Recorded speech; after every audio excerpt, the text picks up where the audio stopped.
Shalom, shalom. This is Ahamia bin Yahweh at the Wisdom of Praise of Yahweh. And I just wanted to share this beautiful sunset that we got going on right out here. And it's just beautiful. The Most High is good, and He is worthy to be praised. For His handiwork declares the esteem of all of His beauty. And today we're just going to do a short video. All praise to the Most High. I hope all of you are doing good out there, Mishpachah. And I'm going to step back over here. I'm going to try to get the camera in order. I think that's a pretty good position. I got my lights and everything going on. And yeah, all praises to the Most High Yah, for He is so worthy to be praised. And even though it's been a tiring day for me, I didn't do a whole lot, but for some reason I just haven't been feeling like I've been firing on all cylinders the last 2 days. But all in all, the Most High is in control. And I just thank Him for all that He's doing. And I know He's doing a lot in your lives. And so today what I wanted to talk about was I was doing a little bit of a word study this morning, and I was studying certain parts in the script. And the word Yachad, it means one, but in the ancient it's called Yachad, Yachad, and it means in the Most High, one in the Most High. And I was like, wow, that's very, very powerful. I like that, And so I was sharing that with my wife, and along with some other things that we read them sometimes, but sometimes things jump out at you. And so this really jumped out at me. And so what I wanted to talk about is how we need to be Yachad in our ministries for husband and wife. I ran across a lot of different people in this faith, and sometimes what happens is there's a distance with the husband and the wife, and they're not operating to the full potential at the optimum performance that they could be operating in because of slight things going on, whether it be with family or not agreeing on certain things. And this is common. It's nothing like, but I just want to bring it to our attentions because I believe that the enemy works through these things. And so what I'm going to do is I'm going to play a couple of songs, and then we're going to get into Bereshit, and I'm going to read chapter 3.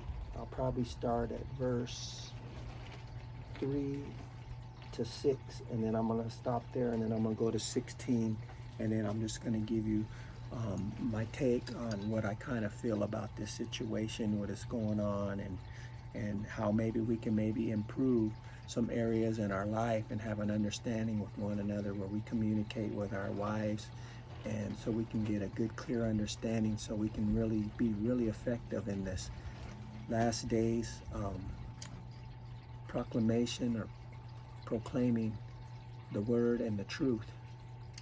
And so I'm gonna play this song, and this song is called This is the Day that Yod-Heh-Wavi has made, and I will be glad and I will rejoice in it. This is the day that Yahweh has made. I will be glad and rejoicing in it. This is the day Yod-Heh-Wavi has made. I will be glad and rejoicing in it. This is the day that Yahweh has made. I will be glad and rejoicing in it. This is the day Yod-Heh-Wavi has made. I will be glad and rejoicing in it. Early in the morning, it is time to do my prayers, thanking and praising Him for another day, to make a way to share about Yahweh, for all of His greatness and all of His goodness, to give Him praise in all of His ways. This is the day that Yahweh has made. This is the day that Yahweh has made. I will be glad and rejoicing in it. This is the day Yod-Heh-Wavi has made. I will be glad and rejoicing in it. This is the day that Yahweh has made. I will be glad and has made, I will be glad and rejoicing in. Every day I look up at the blue sky, praising Yah the Most High, Yachad, for the tears when I cry, for the breath when I sigh, rain or shine, wet or dry, for all of His goodness, I will exalt Him. From the east to the west, to the north to the south, above and below, one thing I know for sure is that this is the day that Yahweh has made. I will be glad and rejoicing in. This is the day Yahweh has made. I will be glad and rejoicing in. This is the day that Yahweh has made. I will be glad and rejoicing in. This is the day Yahweh has made. I will be glad and rejoicing in. I say Torah Rabbah to the Most High Yah, for His Torah Tanakh and His Bezorah, Mashiach Devar, the Word made flesh, from the head of the race for the tribes to possess, and be gathered in unity and blessed and not stressed. Be the light unto the nations that they have access. Salvation and deliverance I proclaim and profess. To the chosen by the blood, He put my burdens to rest.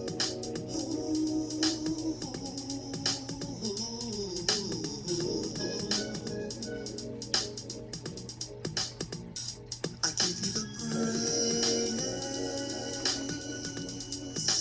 This is the day that Yah has made.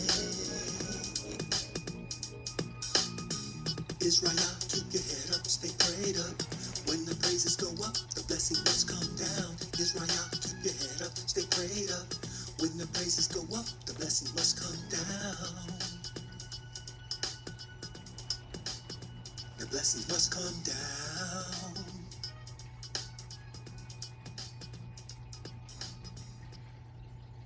The blessings must come down. So what I'll do is I'll go ahead and start this, and then we'll end with another song. We're reading Bereshit, commonly referred to Genesis, chapter 3, verse 3. It says, "But of the fruit of the tree which is in the midst of the garden, Elohim has said, do not eat of it nor touch it, lest you die." And the Nahash, the serpent, said to the woman, "You shall certainly not die. For Elohim knows that in the day you eat of it, your eyes shall be opened, and you shall be like Elohim, knowing good and evil." And the woman saw that the tree was good for food, that it was pleasant in the eyes, and the tree desirable to make one wise. And she took of its fruit and ate, and she also gave to her husband. She also gave to her husband with her, and he ate. Then the eyes of both of them were opened, and they knew that they were naked. And they sewed fig leaves together, and they made loins and coverings for themselves.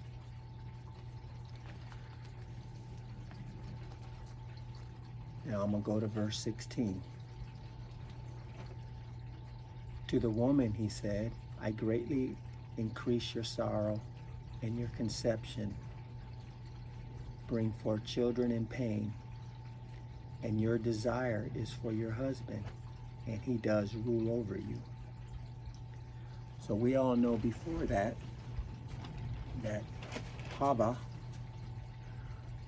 was created from the man, from his rib, and when she was created, he was complete.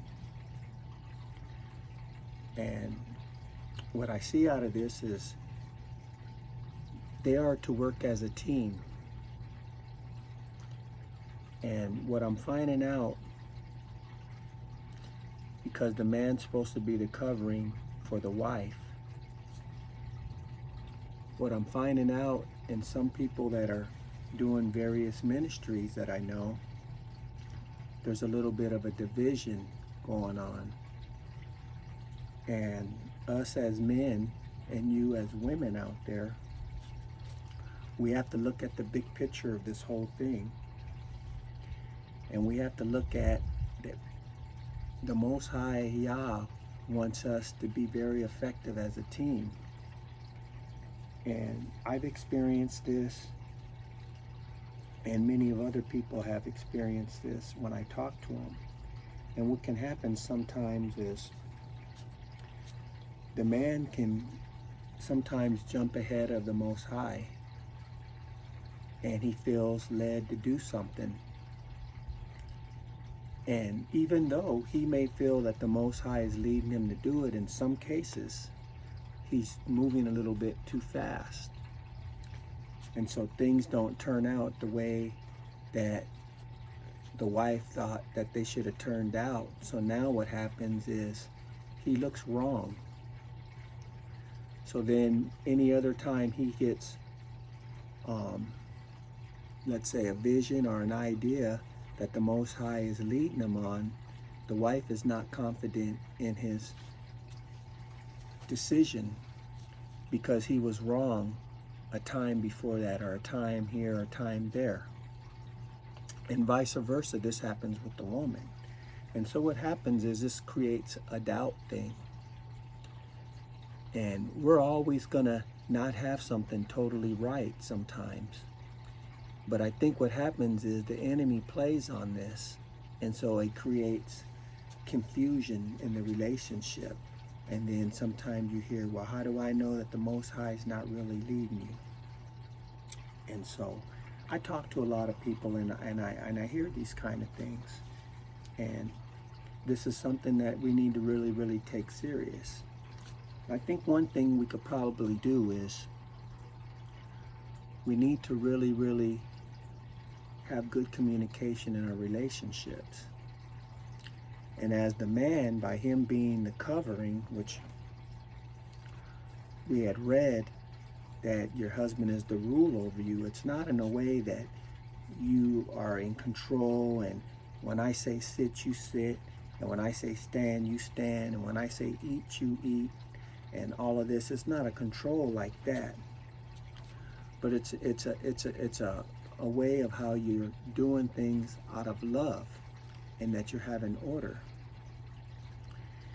And for the women, sometimes us as men, this is how we learn. Sometimes we have to learn the hard way. I'm not saying that's the perfect will of it, but sometimes we have to make mistakes. But I truly believe that as the man makes mistakes in this journey, because the wife is playing her role and she's sitting back and she's doing her job behind the scenes, praying, saying, Most High Abba, I don't think that this is the right thing that my husband is doing, but I'm gonna let him be the head, and I'm praying that you will reveal to him what he needs to see, because I just don't feel that this is the right decision. And I think because you leave it in order and you don't jump ahead and you don't try to be the head, the Most High will work it out even if he's going the wrong way. But what happens is sometimes the woman gets out of line and she plays the head, and then you have all kinds of problems. And so this is a tough thing, Mishpachah.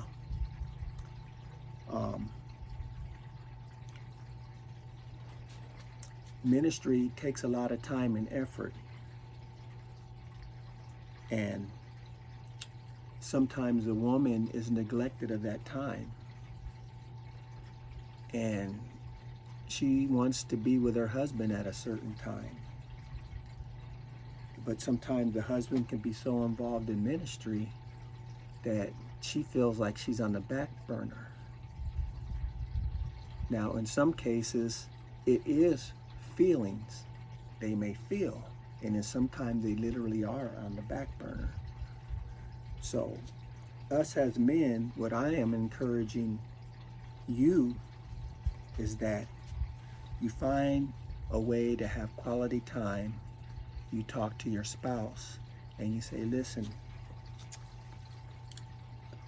whatever you call her, honey, babe, boo, whatever you call her, Say, you know, this is really, really important, what I want to do for the Most High. You know, and I don't want you to feel neglected. What day or what could I do every day to give you a certain quality time, but where I can go and do what I need to do to get this ministry done, so we can be really effective in this walk. Work something out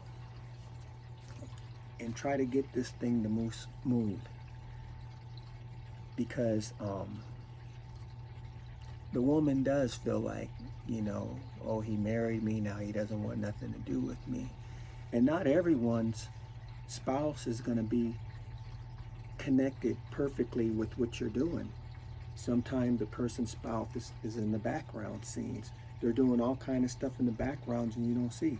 Some people in ministry, their wife is right there beside them and they're in the same area doing it. And so it's a little different in that aspect. But let's just look at it like this.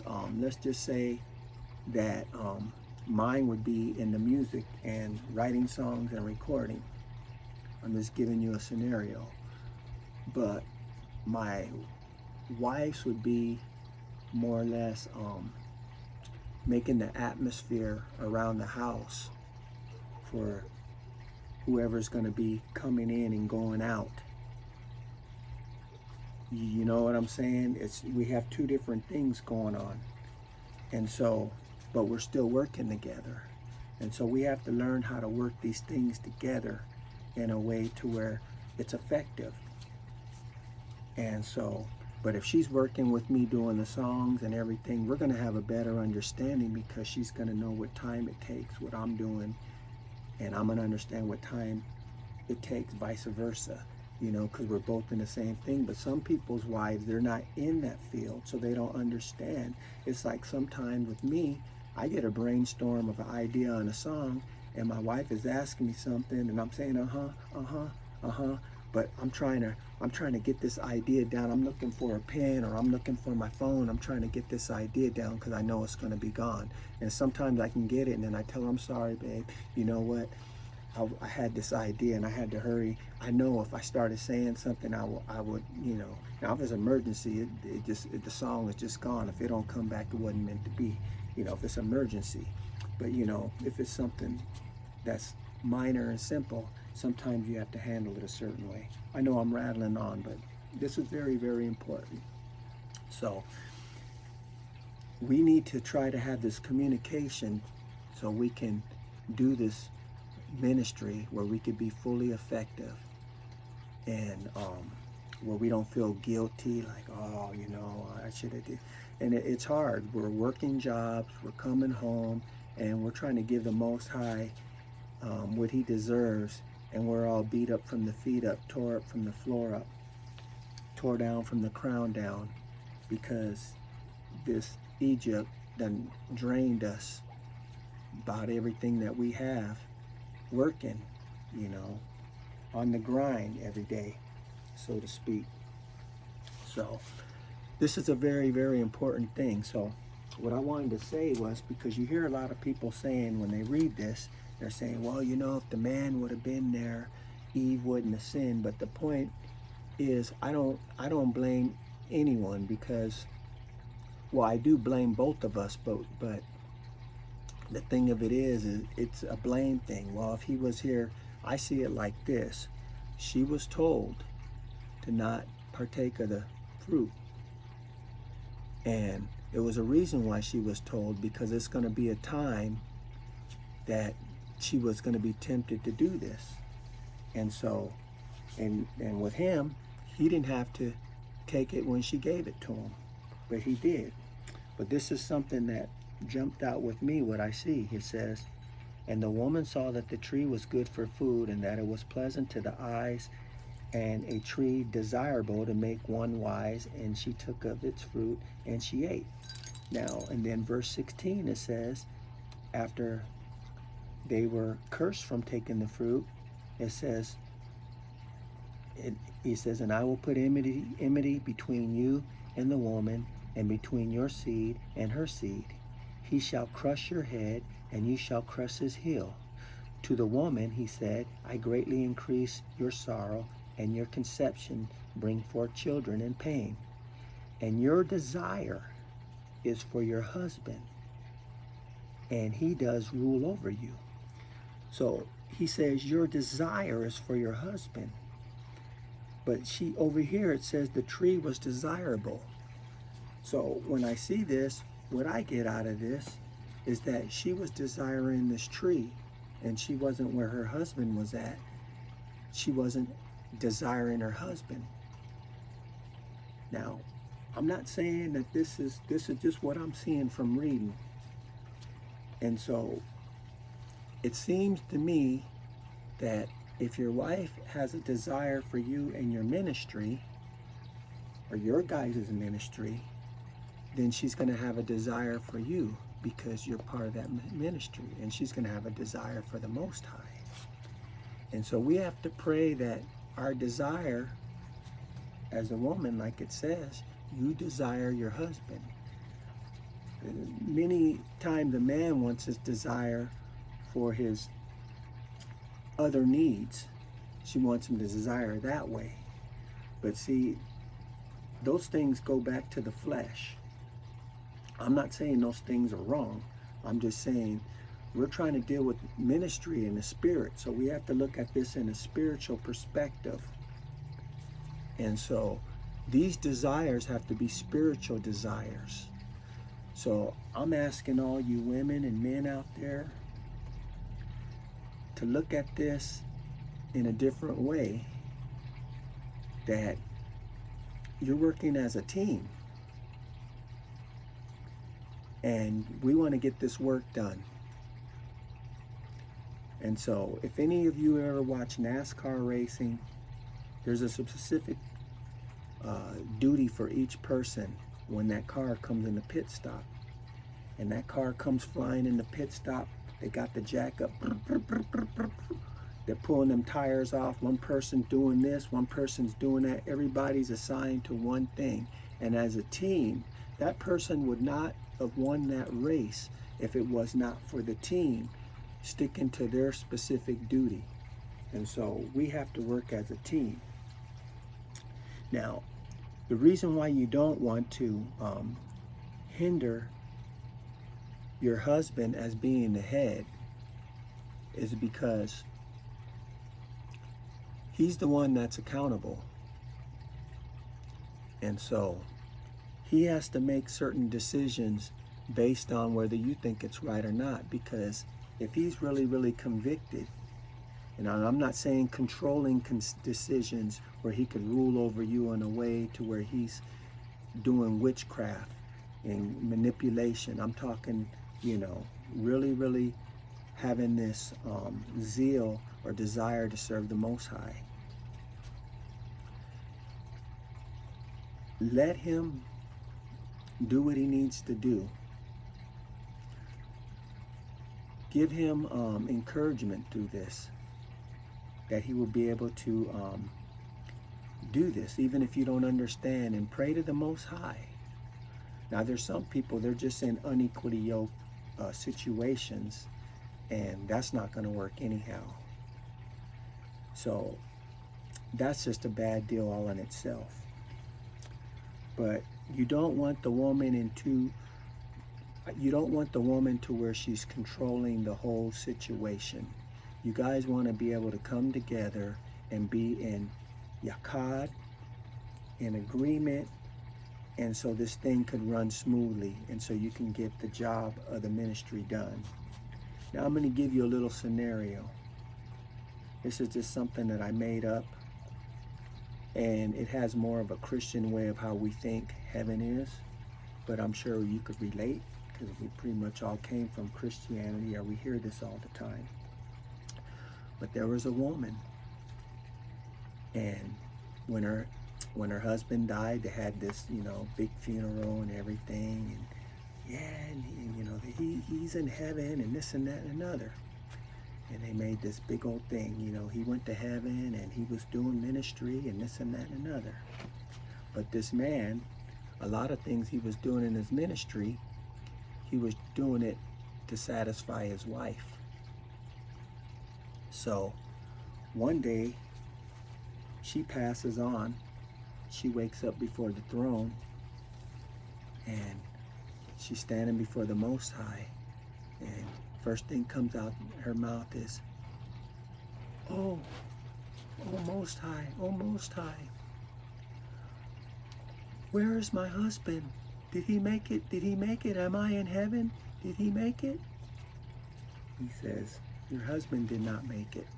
She said, what? Why didn't he make it? She, well, he was too busy trying to please your desires, and therefore he failed because he lacked my desires, trying to fulfill your desires. And so the moral of the story is that we all are account of what we have to do to fulfill and to please the Most High Yah.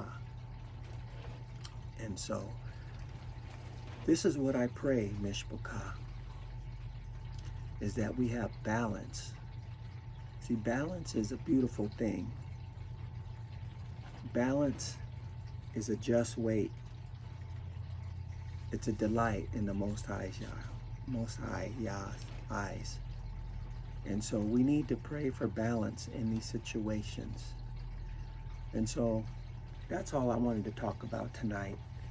You know, I want to encourage our brothers and sisters on this thing because it's tough. And if you're a wife that sits back in the scenes, just do what you do best. It's going to come together. And if you feel as a husband that you're putting too much time in your ministry, take some time and show your wife that you care for her, and let her know that I'm not trying to neglect you. I'm just really trying to fulfill what I feel that the Most High wants me to do, and I want him happy. And you know he comes before you, but I don't want you to feel like you're neglected, because we are to love our wives as Mashiach loved the congregation. And so we just want this perfect balance where everything comes with harmony and shalom. And so that's all I wanted to talk about tonight, Mishpachah. So anyways, if this has been helpful to you, please like, share, and subscribe.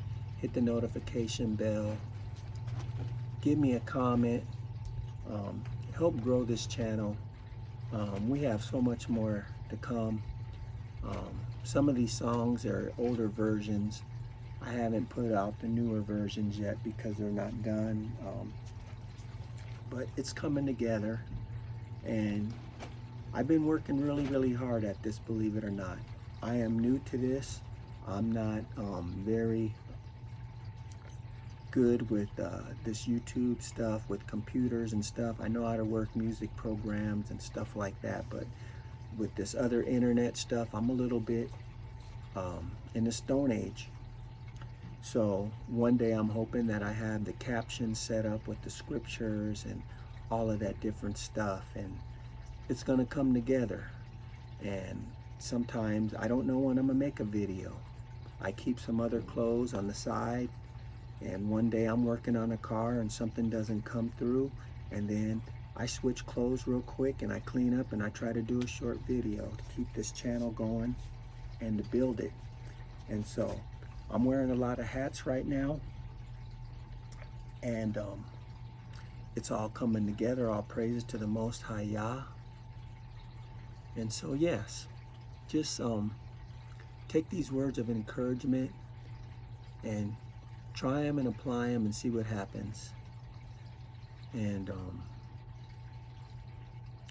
I'm praying for all of you out there who may be going through this situation, that you guys find shalom and that you work powerfully as a team, and that we defeat the enemy and all of his snares, his traps, and no weapon formed against us shall prosper, and that we will get his work done effectively. So I say, Shalom, shalom to those who say shalom. Shalom, shalom to those who say shalom. And shalom, shalom to those who say shalom. Please like, share, and subscribe. Hit the notification bell for more videos. This is Ahamia Ben Yahweh at the Wisdom of Praise of Yahweh, wishing you blessings and asking the Most High to bless you as your soul will prosper from the head down to the soles of your feet. Shalom, shalom.